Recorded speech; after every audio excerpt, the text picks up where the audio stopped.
Good morning दोस्तों। आइए हम लोग विद्रोही राज्यों में से अगला राज्य मराठा के उदय पर चर्चा करते हैं। हम लोगों ने ये देखा था कि औरंगजेब के मृत्यु के उपरांत भारत में अलग अलग क्षेत्रों में अलग अलग स्वतंत्र राज्यों का उदय हुआ और उन्हीं में से हम इन स्वतंत्र राज्यों को 3 वर्गों में विभाजित किए थे। एक उत्तराधिकारी राज्य, दूसरा विद्रोही राज्य और तीसरा नवीन राज्य, या आप कह सकते हैं कि स्वतंत्र राज्य।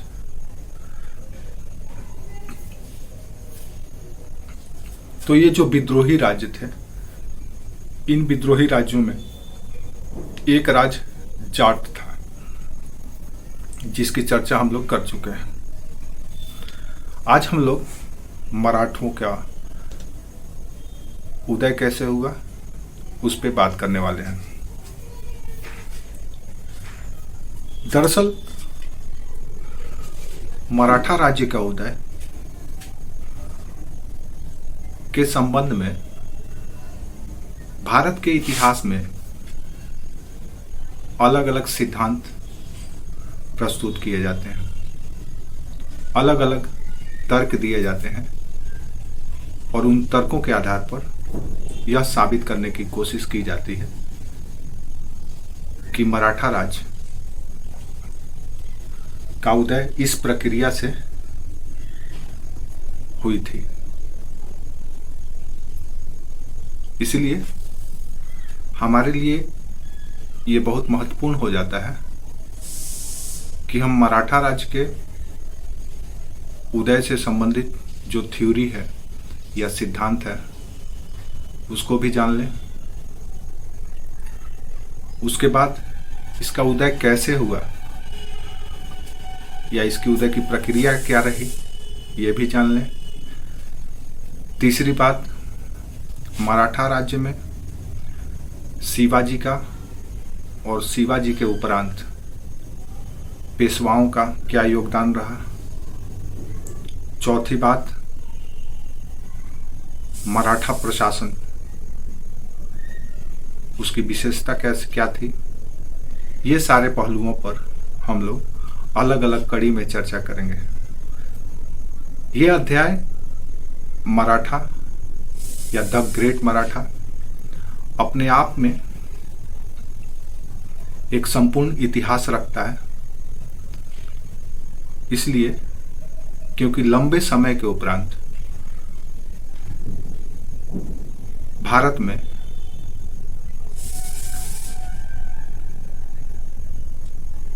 एक हिंदू राजवंश, अखिल भारतीय राजवंश या अखिल भारतीय सत्ता के रूप में उभर रहा था। दरअसल जब दिल्ली में तुर्की सुल्तानों का शासन था, जिसे हम लोग सल्तनत काल कहते हैं, जो 1206 से लेकर के 1526 तक चला था, उसके उपरांत, उसके पतन के उपरांत लगभग 250 साल के उपरांत कोई ऐसी हिंदू शाही राजवंश उभरा जो इस्लामिक शासन के खिलाफ उसके समकक्ष खड़ा हुआ।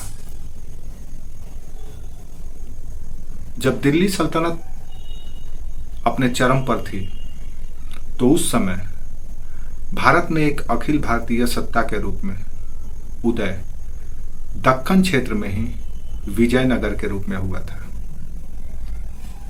उसी दक्कन क्षेत्र में मुगलों की पराकाष्ठा के समय दूसरी शक्ति उभरती है, वो है मराठा। तो मराठे या द ग्रेट मराठा हमारे इतिहास के लिए एक महत्वपूर्ण अध्याय है जिस पर हमें चर्चा करनी है।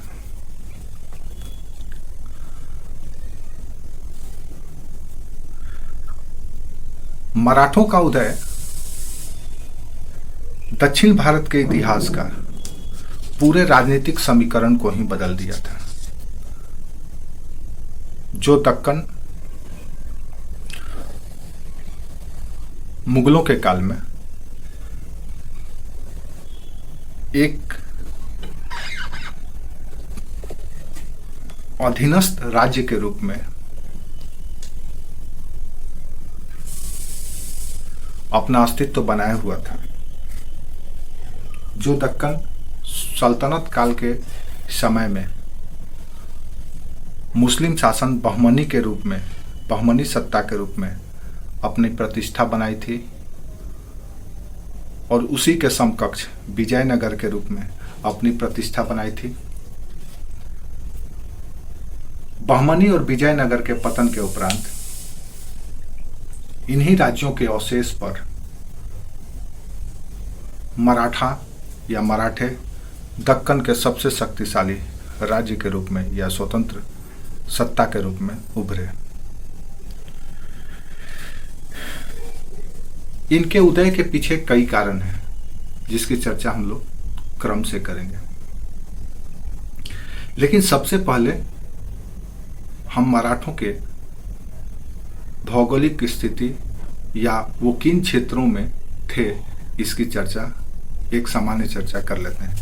दरअसल आप जब भारत के मैप को देखेंगे तो भारत के इस मैप में इस क्षेत्र को पश्चिमी घाट कहा जाता है, वेस्टर्न कोस्ट, पश्चिमी घाट। इसी क्षेत्र में विंध्य पर्वत, सतपुड़ा जैसे पर्वत श्रृंखलाएं शामिल हैं। मराठा राज्य दरअसल पश्चिमी घाट के तटवर्ती क्षेत्र, ये रीजन और ये सारे क्षेत्रों में स्थापित हुआ था। तो अगर आप इसके भौगोलिक क्षेत्र को देखें तो मराठा राज्य का अस्तित्व पश्चिमी घाट, जिसे सह्याद्री भी कहा जाता है, सह्याद्री पर्वत, सह्याद्री और तट के बीच स्थित कोंकण का क्षेत्र, कोंकण तट, और विंध्य पर्वत से लेकर के सतपुड़ा का क्षेत्र, ये इन क्षेत्रों को मराठा क्षेत्र कहा जाता है। तो ये विशाल क्षेत्र अपने आप में अनूठा था, और ये क्षेत्र ऐसा क्षेत्र था जो तीन तरफ से पर्वतों से घिरा हुआ था, तो एक तरफ से समुद्र से, और इसी क्षेत्र में मराठों का उदय हुआ। आप कल्पना कीजिए कि इन क्षेत्र के रहने वाले लोगों को क्या फायदा होता होगा और क्या नुकसान। सामरिक दृष्टि से देखा जाए तो इस क्षेत्र के रहने वाले लोगों को एक प्राकृतिक प्रहरी के रूप में या प्राकृतिक सुरक्षा दीवार के रूप में बड़े बड़े पहाड़ और तट मिली हुई थी।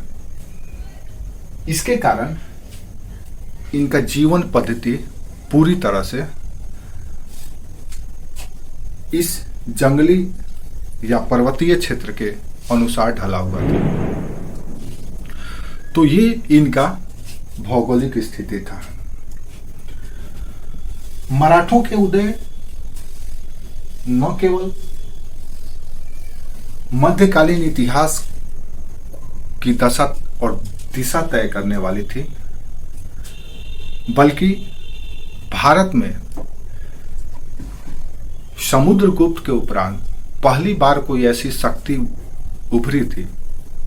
पेशवाओं के समय में मराठा जब अपने चरम पर थे, तो पहली बार समुद्रगुप्त के उपरांत पहली बार कोई ऐसी शक्ति उभरी थी जो पूरे भारत की सत्ता के दावेदार थे, जो पूरे अखिल भारतीय सत्ता के दावेदार थे।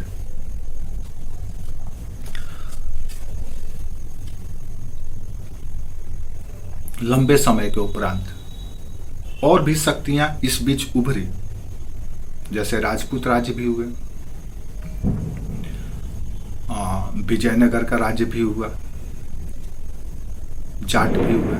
लेकिन इन बड़े बड़े प्रतिष्ठित राज्यों के बावजूद, प्रतिष्ठित राज्य होने के बावजूद कभी भी इन राज्यों में वो क्षमता नहीं हुई जो पूरे भारत को एक लड़ी में पिरो करके रखने की क्षमता रखते हैं।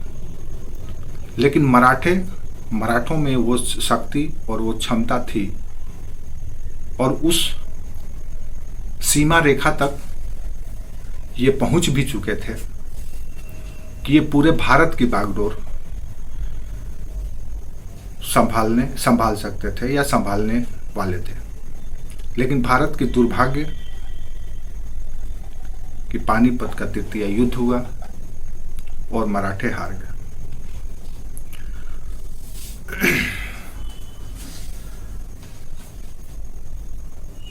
मराठों के इतिहास को जानने के लिए हमारे पास कुछ सोर्स है, जिन सोर्स के आधार पर या स्रोतों के आधार पर मराठों के इतिहास लिखी गई है। उसमें से एक है बखर। बखर दरअसल जीवनी को कहा जाता है, बायोग्राफी को। तो शिवाजी की जो जीवनी है उससे हमको मराठों के इतिहास के बारे में अनुमान लगाने में मदद मिलता है। दूसरा, समकालीन मुगल सत्ता के साथ मराठों के जो संबंध थी, उन संबंधों के आधार पर भी मराठों के अतीत और वर्तमान के बारे में महत्वपूर्ण जानकारी मिलती है। उसका नाम था, उस पुस्तक का नाम था भीमसेन का नुस्खा ए दिलखुशा। नुस्खा ए दिलखुशा भीमसेन जोशी की लिखी भीमसेन की पुस्तक थी, रचना थी। इस पुस्तक से मराठों के इतिहास के बारे में जानकारी मिलती है। तो बखर और नुस्खा ए दिलखुश या दिलकुशा, ये दो ऐसे महत्वपूर्ण, ये फारसी में लिखा गया था भीमसेन के द्वारा। ये पुस्तक का नाम हम इसलिए भी बता दिए क्योंकि ये प्रीलिम्स में आपसे पूछा जा सकता है। बखर क्या होता है ये भी समझ लीजिए। ये बायोग्राफी को या जीवनी को कहा जाता है। तो आपसे ये भी, इस टर्म को भी याद रखिएगा। ये पीटी को भी हम लोग इसके साथ लेते हुए चल रहे हैं। तो ये मराठों की सामान्य परिचय है। मराठों के उदय के बारे में समझने के लिए अलग अलग इतिहासकारों ने अलग अलग सिद्धांत दिया है। दरअसल ये थ्योरी या सिद्धांत मराठा राज्य की प्रकृति को भी बताता है। आप कल्पना कीजिए कि इससे पहले जितने भी राज्यों की हम लोगों ने चर्चा की है उसमें कुछ ऐसी प्रवृत्तियां रही हैं जिन प्रवृत्तियों को समृद्ध करके, उसे पुष्ट करके, उसे आगे बढ़ा करके स्वतंत्र राज्य की स्थापना की गई थी। मराठा राज्य के उदय में कई सिद्धांत या कई थ्योरी काम कर रहा था, यानी उसके उदय के पीछे कई थ्योरी थे। अचानक शिवाजी के द्वारा एक स्वतंत्र राज्य की स्थापना, वो भी ऐसे समय में जब दिल्ली की सत्ता पर औरंगजेब जैसा बादशाह बैठा हो, कैसे संभव हुआ?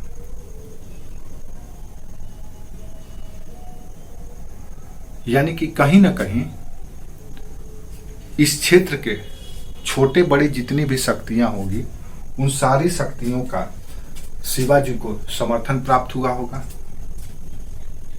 शिवाजी इस क्षेत्र में अपनी शक्ति को सिद्ध किए होंगे, क्योंकि इनके समय में, शिवाजी के समय में दक्षिण में ही कई मुस्लिम स्वतंत्र राज्य थे, जिसमें 5 प्रमुख नाम अहमदनगर, बीजापुर, गोलकुंडा, बीदर और बरार जैसे मुस्लिम राज्य थे। याद रखिएगा, ये जो दक्कन के मुस्लिम राज्य थे, ये मुस्लिम राज उत्तर के मुस्लिम राज से अलग थे।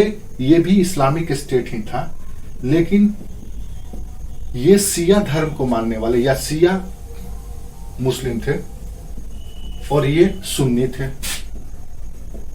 तो मुगल जहां सुन्नी थे तो वहीं दक्कन के इस्लामिक स्टेट या मुस्लिम राज शिया को मानने वाले थे। आपको पता ही है, मुसलमान या इस्लाम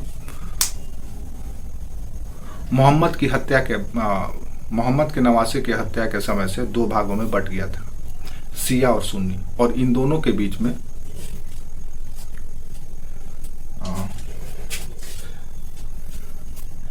एक दुश्मनी कह सकते हैं या बैर शुरू से ही रहा है। ये एक दूसरे के ऊपर प्रभुत्व सिद्ध करना चाहते हैं, करते रहे हैं और एक दूसरे को गैर इस्लामिक या निम्न इस्लाम के रूप में देखते हैं या नीच इस्लाम के रूप में देखते हैं, मुसलमान के रूप में देखते हैं। तो इसके वजह से कहीं ना कहीं हमेशा एक खाई रहा है और इसका फायदा मराठों ने उठाया। हालांकि मराठों के उदय में और भी कई सहायक परिस्थितियां थी, जिसकी बात हम लोग अलग अलग समय से अलग अलग स्टेजेस में चर्चा करेंगे। अब आइए हम लोग देखते हैं कि शिवाजी वर्ष 1674 में औरंगजेब के शासनकाल में 1674 में औरंगजेब के शासनकाल में अपनी राज्य की स्थापना करते हैं। इस राज्य की स्थापना करने के पीछे कई ऐसे तर्क हैं जिस तर्क के मदद से हम इस सफलतम राज्य निर्माण की प्रक्रिया को समझ सकते हैं। हमारा जो अभी बताने का मकसद ये है कि वो कौन सी प्रक्रिया थी, वो कौन सा भूमि था या कौन सा आधार था जिस आधार पर मुगल दिल्ली में बैठे मुगलों को चुनौती देते हुए एक राज्य की स्थापना कर दी गई। इस मुकाम पर कैसे पहुंचा गया?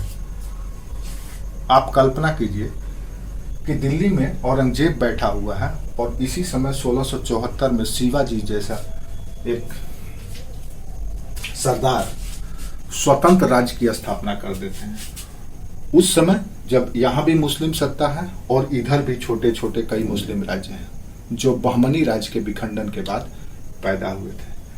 तो इसके लिए अलग अलग तर्क दिया जाता है। आज का दिन जिस दिन हम लोग बात कर रहे हैं, ये दिन अपने आप में मराठों के उदय के इतिहास को दोहराता है।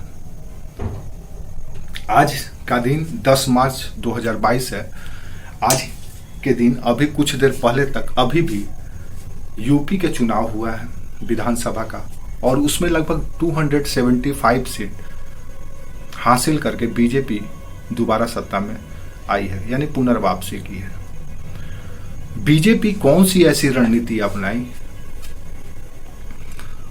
अगर आप थोड़ा सा भी राजनीति के प्रति रुचि रखते हैं तो आप देखिएगा, उन बारीकियों को खोजिएगा, उन कार्यशैलियों को खोजिएगा, ढूंढिएगा और ढूंढ करके उसे देखिएगा कि किन कार्यशैली, किन सिद्धांतों पे, किन उद्देश्यों पर चलते हुए भारतीय जनता पार्टी दोबारा इतनी बड़ी प्रचंड बहुमत से सरकार बनी। जो कारण, जो फैक्टर आपको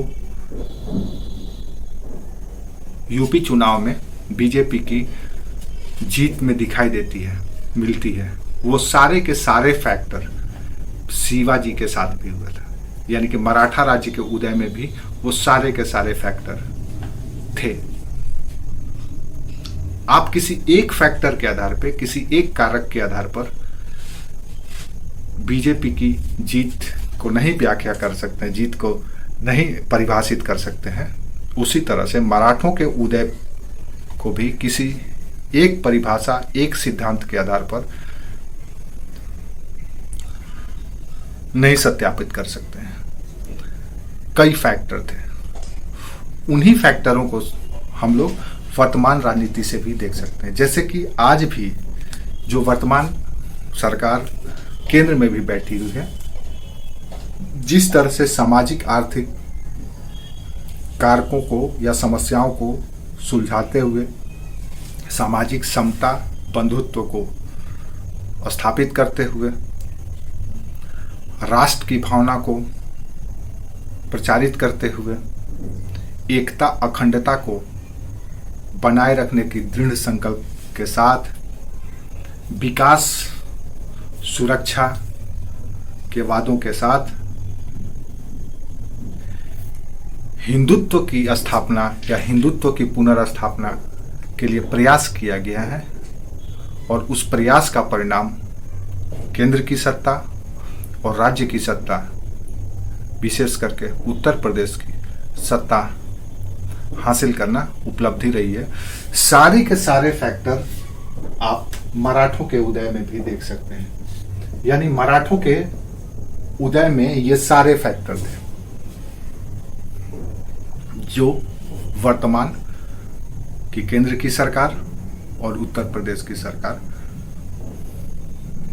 अपनाई है या फॉलो कर रही है।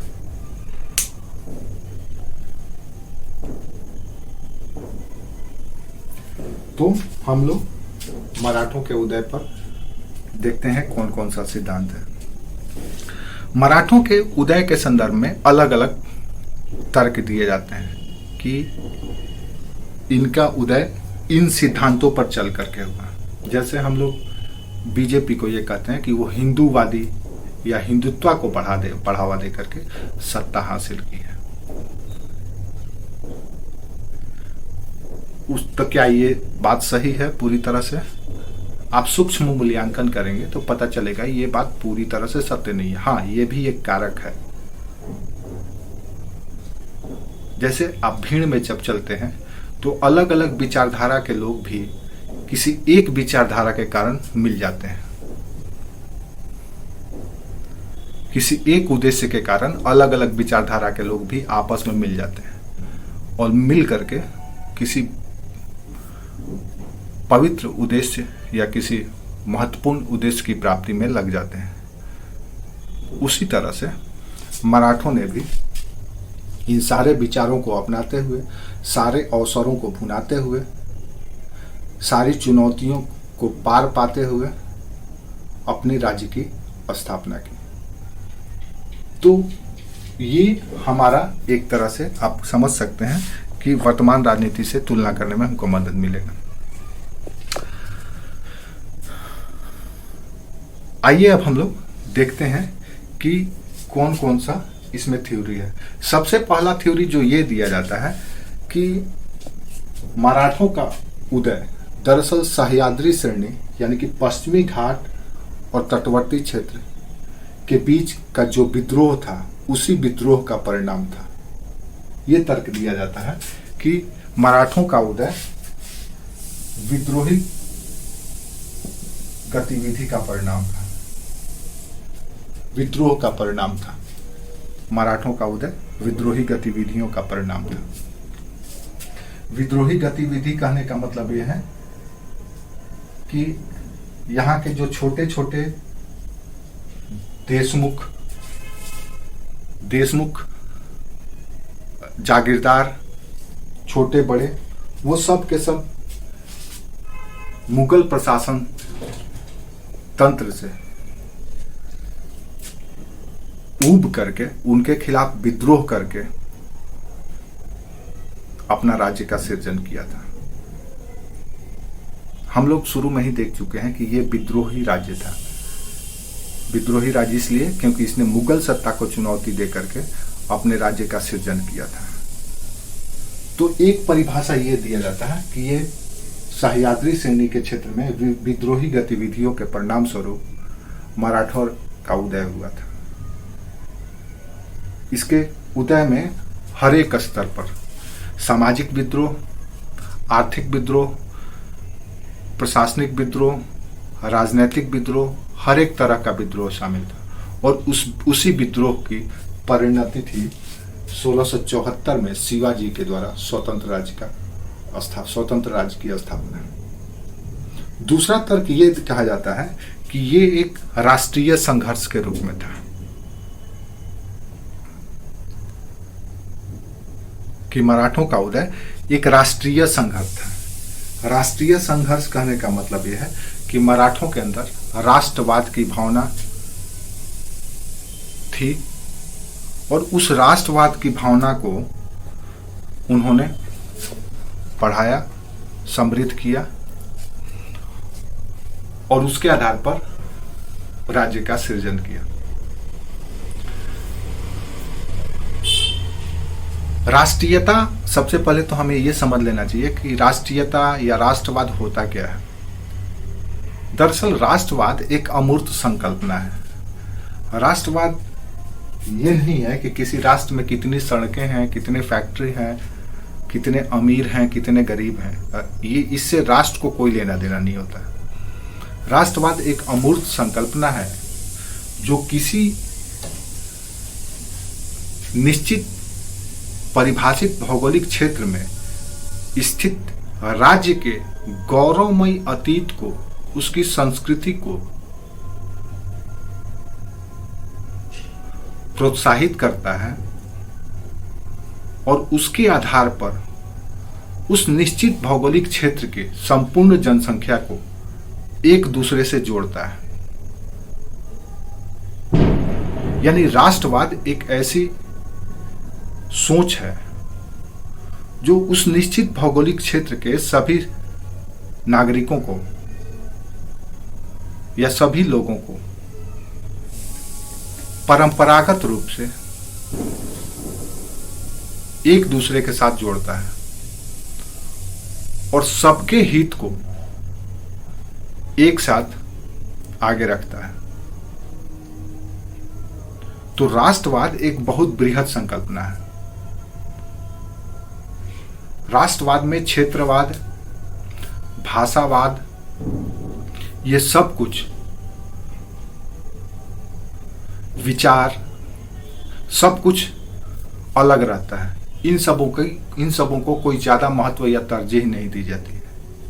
ये मान करके चला जाता है कि उस राष्ट्र के रहने वाले सभी लोग कहीं ना कहीं ऐतिहासिक काल से या प्राचीन काल से एक ही संस्कृति के अभिव्यक्ति रहे हैं और उसी प्राचीन संस्कृति, उसी परंपरा को पुष्ट करता है राष्ट्रवाद और उसके माध्यम से सभी नागरिकों को एक साथ आबद्ध रखता है। तो मराठों का उदय भी राष्ट्रवाद के रूप में परिभाषित किया जाता है कि इस समय के जितने भी देशमुख, छोटे बड़े जागीरदार और आम जनता या आम किसान, सब के सब राष्ट्र की भावना से प्रेरित होकर के, राष्ट्र की भावना से ओतप्रोत होकर के समकालीन शक्तियों के साथ संघर्ष किया और अपने राज्य की या अपने राज्य का निर्माण किया। लेकिन ये तर्क, ये राष्ट्रीय संघर्ष था किसी विदेशी शक्ति के खिलाफ, ये कितना तार्किक है इसका परीक्षण भी आवश्यक है। क्योंकि जब आप किसी विदेशी सत्ता के खिलाफ या विदेशी शक्ति के खिलाफ राष्ट्रीयता, राष्ट्रवाद के नाम पर संघर्ष करके अपने राज्य का सृजन कर रहे हैं, तो इसका मतलब यह है कि उस सत्ता से आपका संबंध कभी न रहा हो, आप उस सत्ता के हमेशा खिलाफ रहे हो,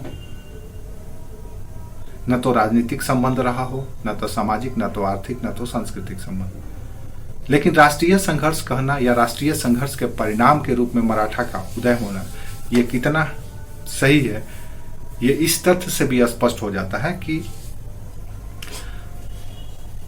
जहां मुगलों को विदेशी माना जाता है कि मुगल विदेशी थे और विदेशी सत्ता के खिलाफ मराठों ने संघर्ष किया था, तो वहीं पर मराठों ने दूसरे इस्लामिक स्टेट या मुस्लिम राज्य जैसे कि बीजापुर और अहमदनगर में सेवा दे करके ही, चाहे सैनिक सेवा हो या प्रशासनिक भागीदारी हो, चाहे वो जागीरदार के रूप में हो या सेना नायक के रूप में हो, भागीदारी दे करके ही अपनी राजनीतिक की शुरुआत की थी। तो इस आधार पर यह कहना कि ये पूरी तरह से राष्ट्रीय संघर्ष था या राष्ट्रवाद से प्रेरित था, सत्य नहीं है।